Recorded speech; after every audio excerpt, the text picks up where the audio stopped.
محترم جسے مجیدہ کو سرنامہ کلام قرار دیا ہے، کل بھی اس موضوع پہ گفتگو ہو چکی ہے۔ ارشاد رب العزت ہو رہا ہے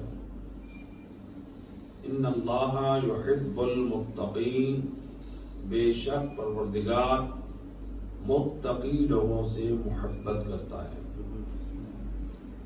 گویا اس کتاب میں جو کتاب ایسی ہے کہ جس کتاب میں پروردگار نے شروع میں فرما دیا لا ریب فیہ، جس میں شک کی گنجائش نہیں، لیکن یہاں پر اور لطیف نقطے کی طرف اشارہ کرتا چلو، آج مسلمان یہ سمجھتے ہیں کتاب یہ وہ ہے جس میں شک کی گنجائش نہیں ہے۔ بے شک یہ ہمارا ایمان ہے، بے شک یہ قرآن کی آیت ہے۔ کاش دنیا والے اس قرآن پر جو ایمان رکھتے ہیں وہی ایمان اس لسان پر رکھتے جس لسان سے قرآن ملا ہے۔ کاش یہی ایمان دنیا والوں کا لسان نبی پر ہوتا کہ اگر لسان نبی پر ایمان نہیں ہے تو قرآن بھی نہیں مل سکتا۔ توجہ ہے؟ تو لہذا پہلے ایمان لانا ہے ذات رسالت پر، تب ملے گا قرآن۔ جب قرآن ملا تو تب ہمیں یہ پیغام ملا کہ اس کتاب میں شک نہیں ہے۔ دنیا والوں نے اپنی ہدایت کے لیے قرآن تو کافی سمجھ لیا، لیکن رسول اور آل رسول کو اپنے لیے باعث ہدایت نہ سمجھا۔ صلوات پڑھ دیں محمد صلی اللہ علیہ وسلم۔ تو پروردگار جو تمغہ عطا کر رہا ہے اس کتاب میں شک نہیں ہے۔ اسی کتاب میں پروردگار کہ اللہ متقیوں سے محبت کرتا ہے، تو گویا یہ پروردگار سے جو تمغہ مل رہا ہے یہ تمغہ بھی لسان محمد پر ایمان لانے کے بعد نصیب حاصل ہو رہا ہے۔ ایسے ہے کہ نہیں ہے؟ اگر ذات رسالت پر ایمان نہیں ہے تو گویا قرآن پر ایمان نہیں ہے، قرآن پر ایمان نہیں ہے تو یہ تمغہ نصیب نہیں حاصل ہو سکتا۔ تو لہذا قرآن نے آواز دی، لیکن اگر ہم قرآن کی دوسری طرف دیکھیں تو خود اسی سورہ میں ارشاد فرمایا یہ ایسی کتاب ہے جو عام کتاب نہیں ہے بلکہ ہدی للمتقین، جو متقیوں کی ہدایت بھی کرنے والی ہے۔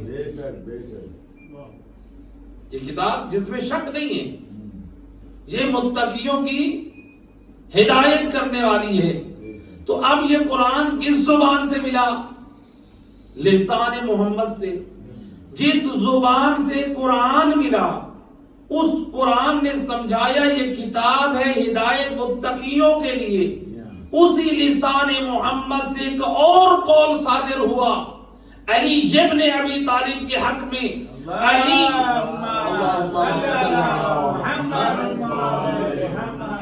فرمایا علی امام البررہ وقاتل الفجرہ۔ اے دنیا والو، اے مجھ نبی کا کلمہ پڑھنے والو سن لو، علی نیک لوگوں کے پیشوا ہیں اور فاسق لوگوں کو قتل کرنے والے ہیں۔ نعرہ حیدری، آواز بلند، نعرہ صلوات، اللہم صلی علی علی امام البررہ وقاتل الفجرہ۔ یعنی کیا مطلب بررہ؟ نیک لوگوں کے، یعنی گویا ذات رسالت نے لسان وحی سے سمجھایا علی متقیوں کے ایمان ہے۔ تو لسان وحی سے کتاب ملی تو اس نے سمجھایا میں ہوں متقیوں کی ہدایت کرنے والی، اور رسول نے جس پیشوا کی حقانیت کا اعلان فرمایا تو سمجھایا علی متقیوں کے پیشوا ہیں۔ اور جب اس کی طرف دیکھتے ہیں تو دیکھیں آج گلدستہ اذان پر ہمارا مؤذن یہی تو گواہی دیتا ہے، وَأَشْهَدُ أَنَّ أَمِيرَ الْمُؤْمِنِينَ وَإِمَامَ الْمُتَّقِينَ، علی کسی عام انسان کے نہیں، متقیوں کے رہبر ہیں، متقیوں کے پیشوا ہیں۔ صلوات پڑھ دے محمد و اہل بیت صلی اللہ علیہ وسلم۔ تو گویا معلوم ہوا یہ تقوی علی والوں کو فائدہ دے گا، اور دوسرے لفظوں میں جس دل میں حب علی ہے اور آثار سے تقوی ظاہر ہو رہا ہے، تو پروردگار انہی کے حق میں فرما رہا ہے ان اللہ یحب المتقین، کہ وہ شخص جس کے دل میں نور ولایت اہل بیت ہو اور کردار تقوی کا ہو، تو اللہ ایسے صاحب تقوی کو دوست رکھتا ہے۔ نعرہ حیدری، آواز بلند، نعرہ سلام،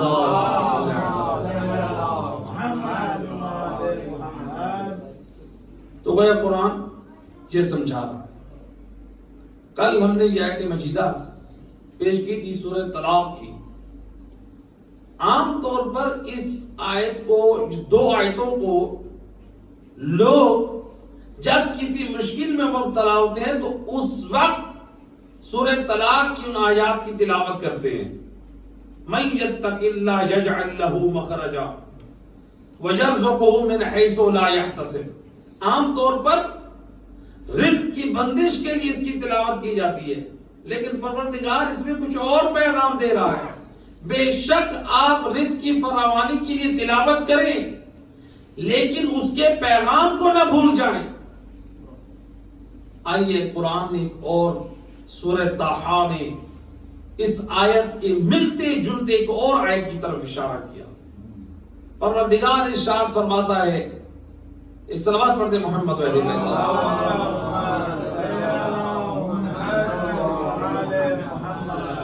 من اعرض عن ذکری فإن له معیشۃ ضنکا، پروردگار فرماتا ہے یاد رکھو، انسان کو خبردار کر رہا ہے قرآن میں، من اعرض عن ذکری، جو میرے ذکر سے، میری نصیحت سے منہ موڑے گا، فَإِنَّ لَهُ مَعِيشَةً ضَنْكَا، اللہ فرماتا ہے اس کے لیے جو معیشت کی جو بہترین زندگی ہے وہ اس کے لیے تنگ دستی لے کر آ جائے۔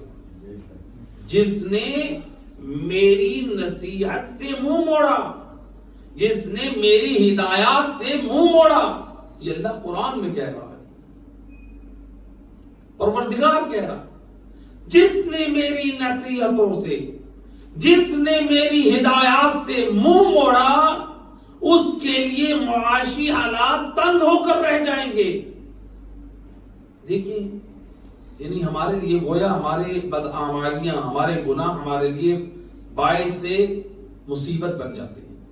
پتہ نہیں کون سی ایسی خامی ہوتی ہے، پتہ نہیں کون سی ایسی غلطی ہوتی ہے، کبھی ضروری نہیں ہے آزمائش جو ہے وہ ہمارے گناہ کی وجہ سے آئے، کبھی کسی کے ایمان کی وجہ سے آزمائش آتی ہے، اور کبھی کسی کے گناہوں کے کفارے کے طور پر آتی ہے، کبھی کسی کے لیے جو آزمائش آتی ہے مثلا وہ اس کی ہدایت کے لیے ہوتی ہے، تو مختلف طریقے ہو سکتے ہیں۔ اس لیے جو یہ فقط یہ نظریہ نہیں رکھنا چاہیے جو امتحانات میں، مصیبت میں جو انسان مبتلا ہوتا ہے وہ گناہوں کا کفارہ ہے، نہیں۔ ہمارے ائمہ اہل بیت علیہ الصلوۃ والسلام، یہ فقط امامیہ کا عقیدہ ہے کہ ائمہ خدا معصوم ہیں، تو جب وہ معصوم ہیں وہاں غلطی تو کیا، غلطی کا تصور نہیں ہے، تو پھر وہاں پر امتحان کس بات کا؟ بھئی امتحان کس کا لیا جاتا ہے، ٹیسٹ کس کا لیا جاتا ہے؟ موضوع میرا اور تھا، یہ ایک بہت علمی نقطہ علماء نے بیان کیا ہے، واضح کرتا چلو، ائمہ اہل بیت کا امتحان کیوں لیا؟ کیا پروردگار نہیں جانتا یہ پاک ہستیاں ہیں جس کو اللہ نے خلق ہی پاک کیا ہے، جن کو اللہ نے خلق ہی طاہر کیا ہے؟ اللہ تو ہر چیز کا علم رکھتا ہے، تو کیا اللہ کی علم نہیں ہے کہ یہ ہستیاں اس لائق ہیں؟ پھر اللہ ان سے کیوں امتحان لے رہا ہے؟ بھئی امتحان لیا جاتا ہے اس سے جس کی اہلیت سے کوئی واقف نہ ہو، تو پھر اہل بیت کے امتحان کے ساتھ، تو لہذا امتحان دو طرح سے ہے، آزمائش جو ہے وہ دو طرح سے ہے۔ ایک آزمائش ہوتی ہے کہ اہل اور نااہل کے درمیان فرق کرنا، وہ ہم اور آپ کے لیے ہے۔ ہم دائرہ امتحان میں بیٹھتے ہیں، کسی کمپنی میں جا کر ٹیسٹ دیتے ہیں، کسی اور جگہ پہ ہمارا جو امتحان ہوتا ہے، اہل اور نااہل کے درمیان فرق ہوتا ہے، لیکن انبیاء ائمہ خدا علیہ الصلوۃ والسلام نہیں، وہاں پر یہ چیز نہیں ہے، بلکہ پروردگار کے ہاں وہ اہل ہوتے ہیں، اسی لیے اللہ ان کو ہادیان برحق بنا کر بھیجتا ہے۔ آزمائش اس لیے اللہ تعالیٰ آزمائش میں مبتلا کرتا ہے، دنیا والوں کو کے سامنے سے وہ پردہ اٹھانے کے لیے کہ دیکھو یہ وہ ہستیاں ہیں جن کو میں نے ہدایت کے منصب پر فائز کیا ہے، یہ کس قدر میری بارگاہ میں صابر اور شاکر نظر آتے ہیں۔ پروردگار اس جہت سے ان کو امتحان میں مبتلا کرتا ہے، نہ کہ ان کا کوئی ٹیسٹ ہوتا ہے، نہ کہ ان کی کوئی آزمائش ہوتی ہے، بلکہ دنیا والوں کے سامنے پردہ اٹھانے کے لیے کہ دیکھو کیا تمہاری نگاہ میں کوئی ایسا ہے جیسے یہ انبیاء، یہ اولیاء دین الہی کی بقا کے لیے سب کچھ برداشت کر رہے ہیں، صبر و استقامت سے کام لے رہے ہیں، شکر الہی کو پیش کر رہے ہیں۔ ایک صلوات پڑھ دے محمد علیہ پہ۔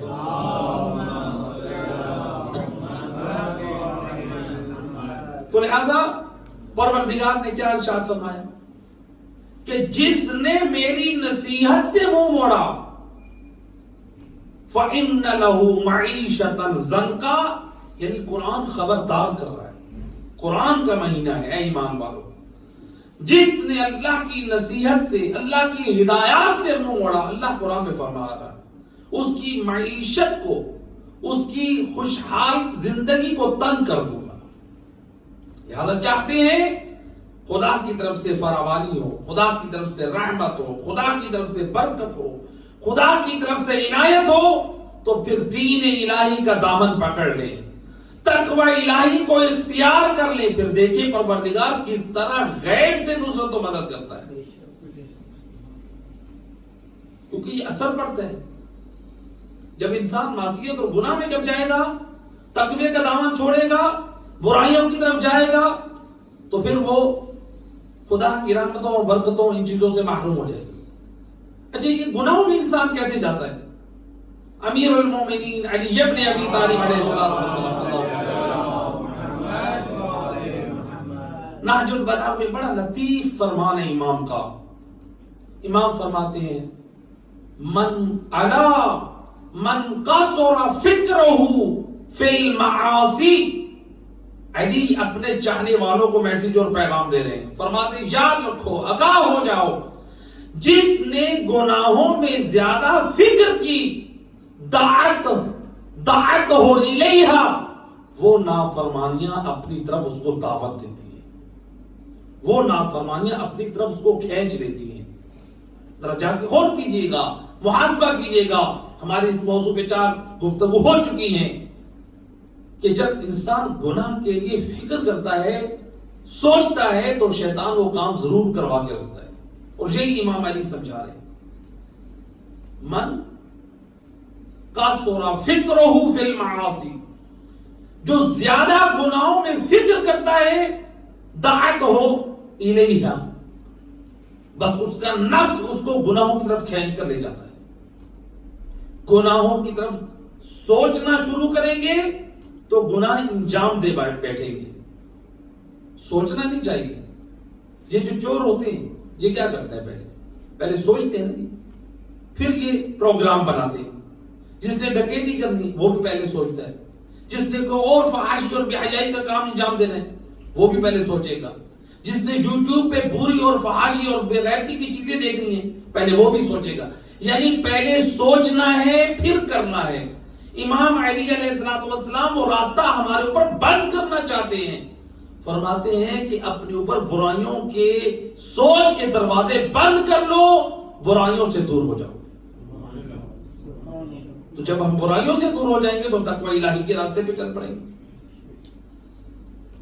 انسان سوچے نہیں. سوچنا کس میں ہے؟ سوچنا ہے خدا کی معرفت کے بارے میں. یہی عبادت ہے. جن چیزوں کے بارے میں ہمیں سوچنا ہے وہاں ہم سوچتے نہیں ہیں. جن چیزوں کے بارے میں سوچنے سے منع کیا ہے ہماری ساری فکر اور سوچ وہاں کریے. قرآن میں فکر کریں، قرآن کے بارے میں سوچیں، یہ ہم سے مطالبہ کیا گیا ہے. دین کے بارے میں سوچیں، فکر کریں، یہ ہم سے مطالبہ کیا گیا ہے. کسی مومن کی ہیلپ اور مدد کے بارے میں سوچیں، یہ ہم سے مطالبہ کیا گیا ہے.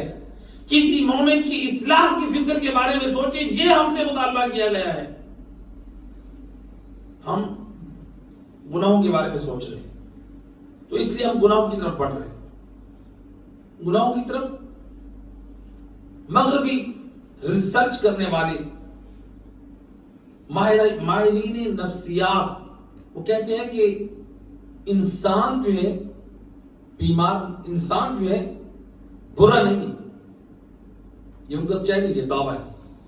انسان برا نہیں ہے. وہ کہتے ہیں انسان برا نہیں ہے. انہوں نے ریسرچ کی ہے، کہا کہ انسان برا نہیں ہے، بلکہ جس طرح سے انسانی باڈی مختلف بیماریوں کی وجہ سے مرض میں مبتلا ہو جاتی ہے، اس کو علاج کی ضرورت ہوتی ہے، اسی طرح سے انسان بیماریوں میں مبتلا ہو کے وہ بیمار ہو جاتا ہے. وہ برائیوں کیسے بیمار ہوا ہے؟ شرک کا بخار ہو گیا کسی کو نفاق کی بیماری لگ گئی ہے، کسی کو حسد کی بیماری لگ گئی ہے، کسی کو مومن کے ساتھ دشمنی و عداوت کی بیماری لگ گئی ہے، کسی کو دین کو معمولی سمجھنے کی بیماری لگ گئی ہے، کسی کو نماز چھوڑنے کی بیماری لگ گئی ہے، کسی کو دین کو پامال کرنے کی بیماری لگ گئی ہے، کسی کو علماء پر جسارت کرنے کی بیماری لگ گئی ہے. یہ بیماریاں ہیں ساری. اب ان بیماریوں کا کیسے علاج کریں؟ اب دیکھیں بہت اہم نقطہ ہے. ہمارے یہاں کیا ہوتا ہے؟ عام طور پر یہ شدت فکر ہے. تقریباً ہر مذہب میں یہ شدت فکر پائی جا رہی ہے. ہر مذہب میں، جس مذہب میں بھی دیکھیں، یہودی ہوں، عیسائی ہوں، مسلمان ہوں، مسلمانوں میں جتنے فرقے ہیں سب میں یہ شدت ہے. جس نظریے میں خود ہے، حتیٰ کہ اپنے مذہب والے میں سے بعض کو کہنا کہ یہ غلط ہے. دیکھ لیجئے ہمارے اندر کتنے ایسے ہیں. مثلا وہ مقصر ہے، وہ غالی ہے، وہ وہابی ہے، وہ فلاں ہے. کس طرح سے یہ نظریے آ چکے ہیں. یعنی یہ شدت فکر ہے. یہ نہیں دیکھا کہ یہ سب علی ابن ابی طالب کی محبت پہ جمع ہونے والے ہیں. سب کے اندر یہ نور اہل بیت ہے کہ نہیں؟ اگر کسی کے اندر بیماریاں ہیں، اب دیکھیں، اگر ہم ڈاکٹر کے پاس جائیں، ہمارے اندر کوئی مرض ہو اور وہ ہم سے نفرت کرتا ہو کہ وہ ہمارا علاج صحیح کر پائے گا؟ بھئی ہم اس ڈاکٹر کے پاس جائیں گے جو ہم سے نفرت نہ کرتا ہو، ہمیں معلوم ہو جائے کہ ہمارا دشمن ہے، ہم کبھی اس کے پاس نہیں جائیں گے. کیونکہ اس لیے کہ وہ میرے مرض سے ناجائز فائدہ اٹھاتے ہو، مجھے ضرر پہنچائے گا. تو لہذا جو ڈاکٹر جو ہے، جس ڈاکٹر کے پاس مریض جاتے ہیں، کیا ڈاکٹر ان مریضوں کے مرض سے نفرت کرتا ہے یا ان کے علاج کی فکر کرتا ہے؟ علاج کی فکر کرتا ہے. جب دشمنی نہیں ہوتی کسی کی کسی سے تو ڈاکٹر کے پاس جتنے بھی مریض آتے ہیں وہ کیا کرتا ہے؟ وہ علاج کرتا ہے. وہ نہیں دیکھتا اس کو کینسر ہے, وہ یہ نہیں دیکھتا اس کو ہیپیٹائٹس ہے, وہ یہ نہیں دیکھتا کہ اس کو کون سی بیماری ہے. یہ میرے پاس بیمار آیا ہے, میں نے اس کا علاج کرنا ہے. دنیا والے اگرچہ مریض سے نفرت کر رہے ہوتے ہیں, لیکن ڈاکٹر اس کی نجات چاہتا ہے, اس کی زندگی چاہتا ہے, اس کی صحت و عافیت چاہتا ہے. اسی طرح سے کاش ہم لوگ بن جائیں جو ڈاکٹر کی فکر ہے, جس طرح اپنے مریض کو کی عافیت و صحت و سلامتی کی فکر کرتا ہے, بھئی وہ جان کے تحفظ کے لیے فکر کرتا ہے. جان قیمتی ہے یا ایمان قیمتی ہے؟ ایمان زیادہ قیمتی ہے. تو مومن کے ایمان کی زیادہ ہمیں فکر کرنی چاہیے. اگر ہمارے اندر معاشرے میں کسی کے اندر حسد کی بیماری ہے, نماز چھوڑنے کی بیماری ہے, دین کو معمولی سمجھنے کی بیماری ہے, ہم کیا کریں؟ آسن انداز سے اس کی بیماری کا علاج کریں, اس سے نفرت نہیں کریں. برائی سے نفرت کرنی ہے, برے انسان سے نفرت نہیں کرنی. اگر ہم برائی سے کی بجائے برے انسان سے نفرت کرنے بیٹھ جائیں, یعنی اس کو اپنے ساتھ نہیں بٹھائیں, اس کی اصلاح کی فکر نہیں کریں, پھر اس کو جبرائیل امین نے آ کر سمجھانا ہے, پھر اس کی ہدایت کون کرے گا؟ پھر اس کی اصلاح کون کرے گا؟ ہمارے ہاتھ کی انگلی خراب ہو جائے تو ہم اس کے علاج کی فکر کریں گے یا اس کو کاٹ کے پھینک دیں گے؟ کاٹ کے پھینک دینے سے نقص آ جاتا ہے. اگر اسی طرح آپ کی قوم و ملت میں آپ کا ہم مذہب ہو تو اس میں اگر اس کے دل میں نور اہل بیت ہو, اس کی اصلاح کی فکر کریں, اس کو اپنے سے جدا کرنے میں نقصان ہے, فائدہ نہیں ہے. ائمہ اہل بیت رسول اللہ تو مشرکین کے ساتھ بھی بڑی نرمی اور محبت سے پیش آتے تھے. کتنے ایسے دشمنان اہل بیت جو ائمہ خدا کے پہلو میں بیٹھتے تھے, کتنے ایسے منافقین جو رسول اللہ کے پہلو میں آ کر بیٹھتے تھے, کتنے ایسے کفار آتے نہیں تھے کیا رسول اللہ کی خدمت میں دین پر سوال کرنے کے لیے, اسلام کے متعلق. مشرکین بھی آئے, کافرین بھی آئے, منافقین بھی آئے, فاسق و فاجر لوگ بھی آئے. کہ سید الرسول نے ان کو دھتکار کے بھگا دیا یا سید الرسول کے پہلو میں وہ بیٹھے؟ رسول نے سب کو بٹھایا حجت کو تمام کرنے کے لیے, اور غرض تھی ان کی اصلاح ہو جائے, ان کی ہدایت ہو جائے. تو میں کہا کرتا ہوں وہ زیادہ برے ہیں کہ جس کے دل میں حب اہل بیت ہو لیکن عمل میں کمزور ہے. اس کا مقام بلند ہے, اس کا ہمارے اوپر حق ہے. ولایت اہل بیت کی وجہ سے اس کی اصلاح اگر ہم نہیں کریں گے تو پھر کون کرے گا؟ صلوات پڑھ دے محمد رسول اللہ. اگرچہ روایات میں یہ کہا گیا ہے کہ جب ایک فاسق اور گناہگار کو دیکھے تو اس سے تھوڑا سا اپنا چہرہ تھوڑا سا اور انداز سے رکھے. وہ کیوں؟ وہ امر بالمعروف اور نہی عن المنکر کے موارد میں سے ہے. یعنی آپ اس طرح اس کو محسوس کرائیں کہ میں تیرے برے عمل کی وجہ سے تیرے سے خوش نہیں. یعنی اسلام یہ نہیں کہتا ہے برے لوگوں کو ساتھ بٹھائیں لیکن ان کی اصلاح کریں. یہ نہیں اسلام کہہ رہا بروں کو ساتھ بٹھا کر ان کی صحبت اختیار کر لے خود برے بن جائے. نہیں, بروں کو ساتھ بٹھا کر ان کی اصلاح کرنی ہے, برا نہیں بننا. اس لیے بعض لوگوں کو حتیٰ کہ روکا جاتا ہے خاص طور پہ, آپ برے لوگوں کی سوسائٹی میں نہ بیٹھے. کیوں؟ وہ کمزور ہوتے ہیں دین پر عمل کرنے میں, خود بہکنے کا خطرہ ہوتا ہے. وہ دوسروں کی اصلاح نہیں کر پائیں گے بلکہ خود بھی بہک جائیں گے. تو لہذا اس لیے اللہ کے رسول کیا فرماتے ہیں؟ حدیث رسول, اللہ کے رسول فرماتے ہیں یا علی, اگر یہ دنیا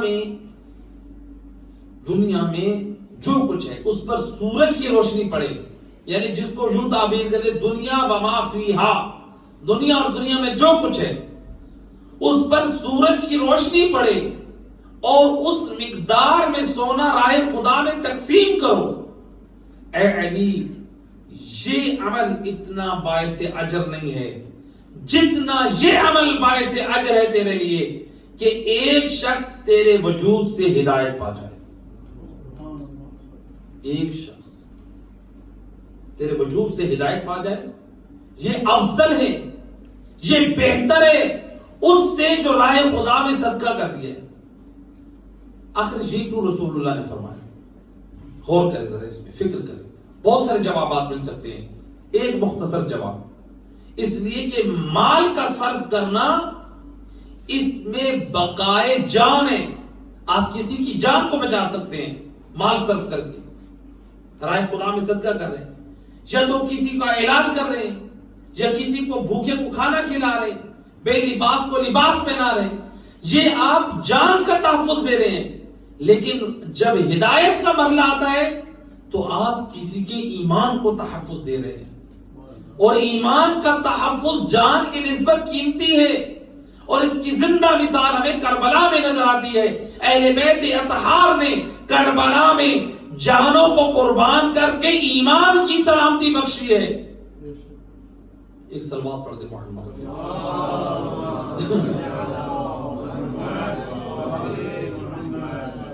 تو لہذا تقوی میں تقوی پرہیزگاری کے لیے انسان کو خود گناہوں سے دوری اختیار کرنی پڑے گی. پرہیز کس کو کہتے ہیں؟ اجتناب کرنا پرہیز کہتے ہیں نا. پرہیزگار یعنی واجبات کا پابند, پرہیزگار یعنی گناہوں کا ترک کرنے والا. لیکن پرہیز کسے کہتے ہیں؟ اجتناب کرنے والا. ایسے کہ نہیں؟ تو ذرا اس نقطے میں ہم غور کریں. خود امام زین العابدین علیہ الصلوۃ والسلام امام فرماتے ہیں مجھے تعجب ہے ایسے شخص پر, روایت امام کی, کہ جس کے لیے کوئی جو اپنے ضرر کے لیے بہت ساری چیزوں کو تو چھوڑ دیتا ہے لیکن روح کی ضرر کے لیے معصیت و نافرمانی خدا کو نہیں چھوڑتا. یعنی پرہیز کیسا ہونا چاہیے؟ ہمیں ڈاکٹر نے کہا کہ آپ کے لیے مثلا فلاں چیز آپ نے نہیں استعمال کرنی. کتنی حلال چیزیں ہیں.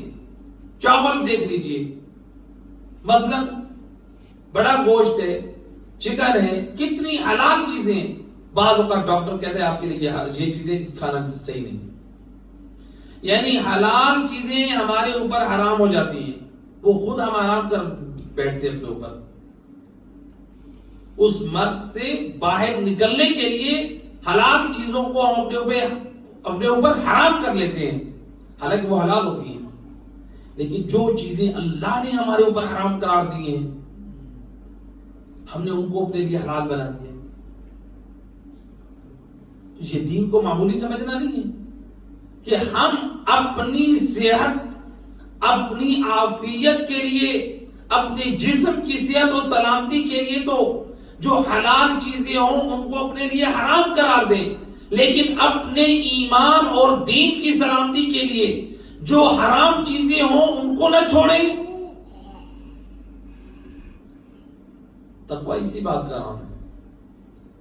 حلال محمد حلال الی یوم القیامہ, رسول اللہ کا حلال قیامت تک کے لیے حلال ہے. وحرامہ حرام الی یوم القیامہ, رسول اللہ کا حرام کیا وہ قیامت تک کے لیے حرام ہے.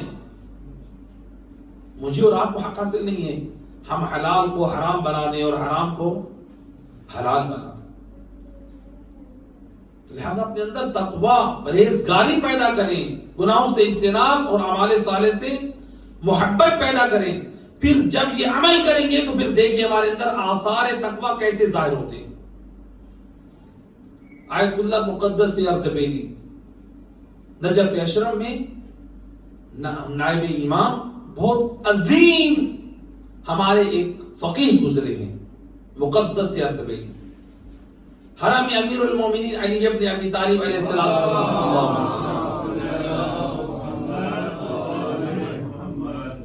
جب امام کے حرم میں انٹر ہوں باب القبلہ کی سائڈ سے,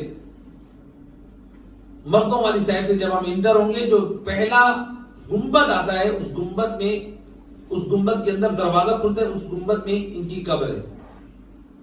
جو زیارت امام کو جائے وہاں پر ضرور فاتحہ خوانی کے لیے جائے. بہت عظیم ہستی یہ گزری ہے. یعنی باب القبلہ کی طرف سے جو آتا ہے جاتا ہے تو گویا آتے اور جاتے اس نائب امام، اس فقیہ کی ضرور زیارت کرتا ہے.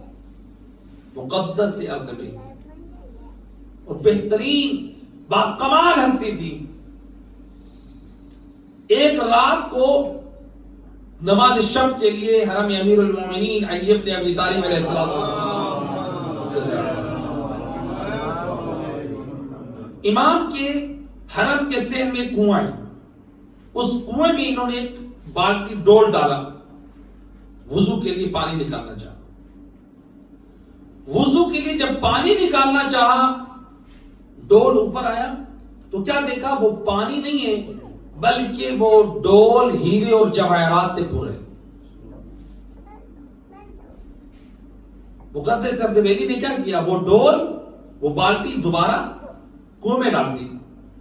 دوسری مرتبہ ڈول نکالا، جواہرات.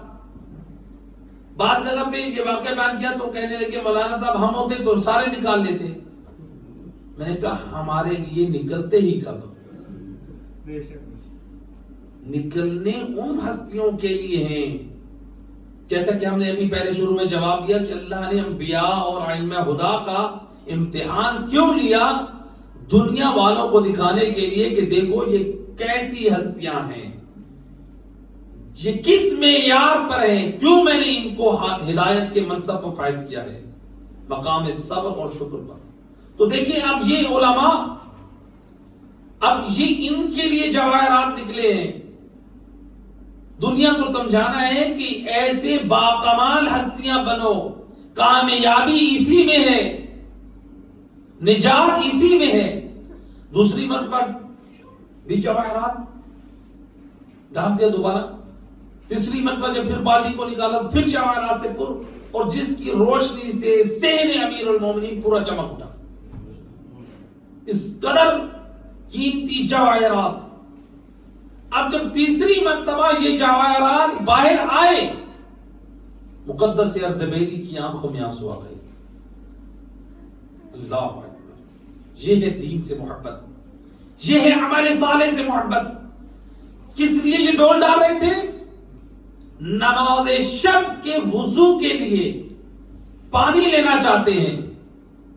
تقوی کی وہ زندگی کے راستے پر یہ گامزن تھے، اس راستے پر تھے کہ 40 سال جس بندے نے کبھی مباح کام بھی انجام نہ دیا. مباح کسے کہتے ہیں؟ یعنی آپ سو رہے ہیں، جیسے کل ہم نے کچھ مثالیں دی تھی، انسان سو رہا ہو ٹانگیں پھیلا کر، مباح ہے، لیکن وہ ٹانگیں اکٹھی کر کے سوتے تھے. ٹانگیں اکٹھی کر کے سوتے تھے. اسی طرح ہمارے ایک اور عالم دین شیخ مرتضی انصاری، وہ بھی باب القبلہ میں دروازے میں اس جگہ دفن ہے. اگرچہ ان کی تصویر باب القبلہ کی طرف کھڑکی کے اندر نصب ہے، لیکن انہوں نے وصیت کی تھی کہ مجھے باب القبلہ کے دروازے میں اس جگہ دفن کیا جائے جہاں سے زوار علی ابن ابی طالب میرے اوپر سے گزر کر جائیں اور میں ان کے وجود کی برکت سے میری قبر نورانی ہو جائے. بلندتر صلوات.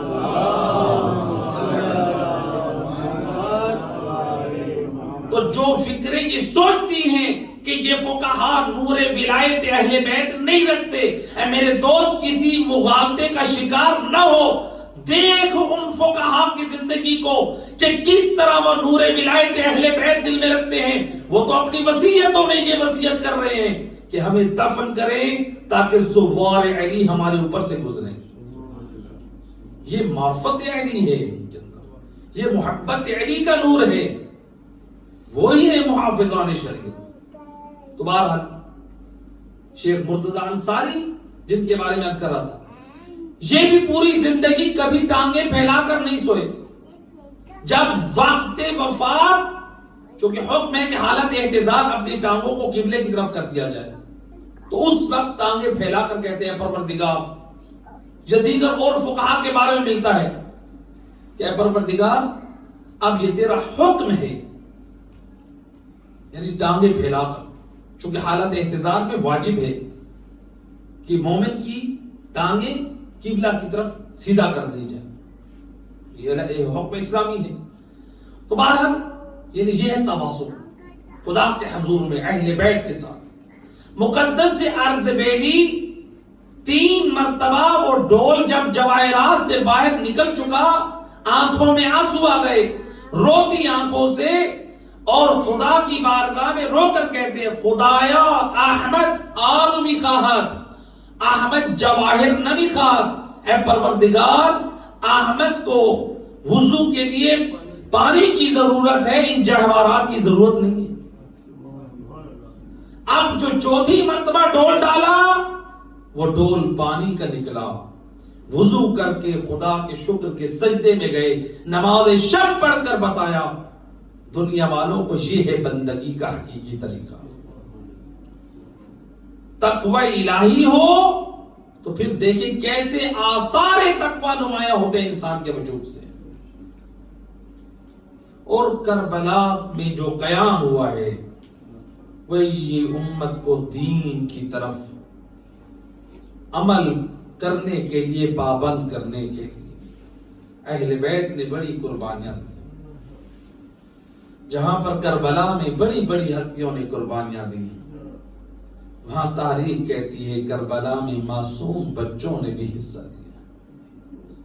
حمید ابن مسلم کہتا ہے جب 10 محرم عصر عاشور خیام حسینی میں آگ لگی، میں نے دیکھا خیام حسینی میں آگ لگی ہے، یا اس جلتے ہوئے خیمے سے ایک ننھی سی بچی دوڑ کر خیمے سے باہر نکلی۔ میں اس بچی کو دیکھ کر بے قرار و بے چین ہوا کہ میری یہ حسرت تھی، تمنا تھی کسی طرح سے بچی تک پہنچوں جس کے دامن میں آگ لگی ہے، اس کے دامن سے آگ کو بجھا سکوں۔ بچی کبھی دائیں دوڑتی ہے تو کبھی بائیں، ہائے مظلومہ حسین کی یتیمہ اس قدر مجبور و لاچار ہے، کوئی آگ بجھانے والا نہیں ہے۔ حمید ابن مسلم کہتا ہے میں نے ننھی بچی کی طرف بڑھا تو ایک مرتبہ حسین کی یتیمہ خیام حسینی سے نکلنے والی بچی نے بتایا کہ اے شخص میرے قریب مت آ، نامحرم میرے قریب نہیں آ سکتا۔ اے قربان دامن کو آگ لگ چکی، آل محمد کے بچے بھی اے دین کے کس قدر پابند ہے۔ حمید کہتا ہے بچی مجھے اتنا فرصت دو، اتنا موقع دے، میں تیرے دامن سے بس آگ بجھا دوں گا۔ جب بچی کو اطمینان ہوا، مجھے اجازت دی، میں نے بچی کے کرتے سے آگ کو بجھایا۔ ہائے اس یتیمہ نے جب یہ دیکھا یہ کوئی ظالم نہیں ہے، یہ مجھ پر احسان کرنے والا ہے۔ آیت اللہ اجتہادی نقل کرتے ہیں اس یتیمہ نے کہا دلینی الی الغریب، اے شخص مجھے نجف کا پتہ بتا۔ میں نے کہا بچی نجف کا پتہ معلوم کر کے کیا کرے گی؟ یہ جواب دیا میں نجف کی طرف منہ کر کے کہوں گی اے دادا علی، جب بھی کوئی یتیم مشکل میں ہوتا آپ اس کی نصرت کو پہنچتے۔ ارے کربلا میں آپ کی یتیمہ بے سہارا، اجرکم علی اللہ زادارو۔ آخری جملہ علماء نقل کرتے ہیں، آیت اللہ اجتہادی نقل کرتے ہیں، جب اس سکینہ اے بابا کے لاشے پہ آئی، اللہ جانے کبھی سینے کے بوسے لیے تو کبھی گلے کٹے ہوئے گلے کے بوسے، اللہ اللہ جانے کس حال میں سکینہ اجتمعت عدہ من العرب، چند اشقیاء آگے بڑھے جن کے ہاتھوں میں نیزے اور گرز ہے. اس وقت تک ننھی بچے کے نازک بدن پر ظلم کرتے رہے جب تک معصومہ نے بابا کے لاشے کو نہ چھوڑا. الا لعنت اللہ علی القوم الظالمین وسيعلم الذين ظلموا أي منقلب ينقلبون. پروردگارہ بحق محمد و اہل بیت ہمارے یہ قریب سی عبادت اپنی بارگاہ میں قبول و منظور فرما. الہی بعظمت محمد و اہل بیت میرا اللہ اس مجلس سے عزا کا ثواب بانیان مجلس کے مرحومین کی روح کو ارسال فرما. ان کو شفاعت جناب سکینہ اور شفاعت شہداء کربلا نصیب فرما. الہی بعظمت محمد و اہل بیت ہم سب کے گناہ صغیرہ کبیرہ